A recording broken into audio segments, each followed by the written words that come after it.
I'm Michael, and this is California. So now that we are 1 week in with the new Republican HEROS Act, and we've had the Democratic HEROS Act proposal for a few months now, we can now compare where both plans are similar and different. On some issues, like stimulus checks, they are almost identical, but on other ones, like unemployment and eviction protections, they could not be farther apart. And realistically, these are the divisions that are preventing Congress from actually passing the next stimulus bill.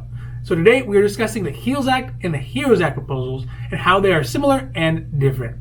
Now this is your 5-minute daily dose. So let's make this quick. But before we do that, if you like this information, if you find it interesting, if you find it helpful, please don't forget to like and subscribe. That way you can get updates when our newest and most informative videos become available. First provision that we're going to compare is stimulus checks. Now the difference in cost between the two plans, their stimulus checks is about $100 billion. That's $413 billion for the HEROS Act and $300 billion for the HEROS Act. Now both the HEROS Act and the HEROS Act proposals include a second round of stimulus checks. And under the proposals, the income limits would be exactly the same as the previous round of stimulus checks under the CARES Act. So checks would be limited to individuals who make $75,000 a year or less, or couples who make $150,000 a year or less. But the biggest difference between the two is how much a family versus a single person would be eligible to receive. Under the HEROS Act, every member of the family would be eligible for a $1,200 stimulus check, regardless if they're adults or children or dependents. This is substantially different from the HEROS Act proposal, which would only provide $1,200 stimulus checks for the adults and a separate lower $500 stimulus check for children or dependents. Lastly, for stimulus checks, both proposals would allow dependents who are over the age of 17 to receive either a $500 or a $1,200 dependent stimulus check.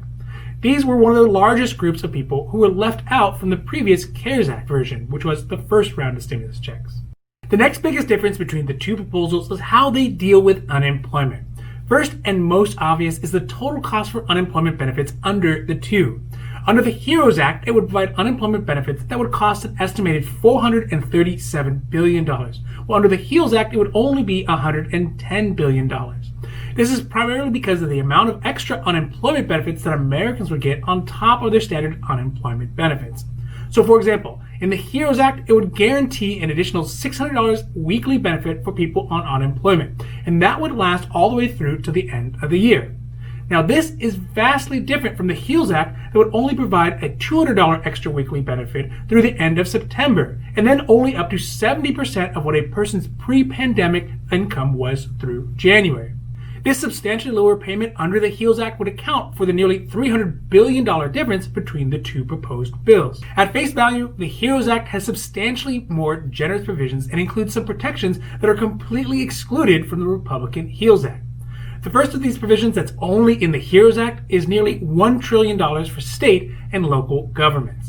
This is money that could be used for state programs and help them deal with the added costs and deficits in state revenues as a result of the lockdown and the pandemic. Second is additional money for housing and eviction protections.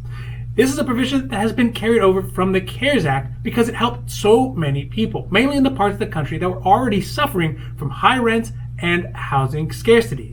This provision allowed folks to stay in their homes while they were not able to work. This was done either through placing a moratorium on evictions or providing direct payments to landlords to pay for residents' past due rent. But in big metropolitan cities, the funds that were given to cities to help people pay for the rent often ran out in under a week and left a lot of people without the help they really desperately needed. Although the HEROS Act has a much smaller budget, really by design, it has some provisions in it that are not included in the HEROS Act. These provisions obviously cater to Republican interests and mainly focus on reopening up states and helping businesses to get back to work. So for example, under the HEROS Act, there is a proposed bonus for employees to return back to work. It would pay up to $450 per week for unemployed workers who secure a new job or are rehired to their previous job. To go along with these measures to encourage people to go back to work, it also includes liability protections for businesses in order to shield them from lawsuits from their employees suing their employers in the case that they get sick while they're on the job. Now this has been your 5-minute daily dose, and I hope that you found it interesting or helpful or at least useful. And if you did, please don't forget to like and subscribe. That way you can get updates when our newest and most informative videos become available. Also, we here at Carelifornia we know health insurance. So if you have any questions about your health insurance, leave those down below. We'll be happy to make a new video or a new post for that as well. Now, other than that, I am Michael, and this is Carelifornia, wishing you a happy, healthy day.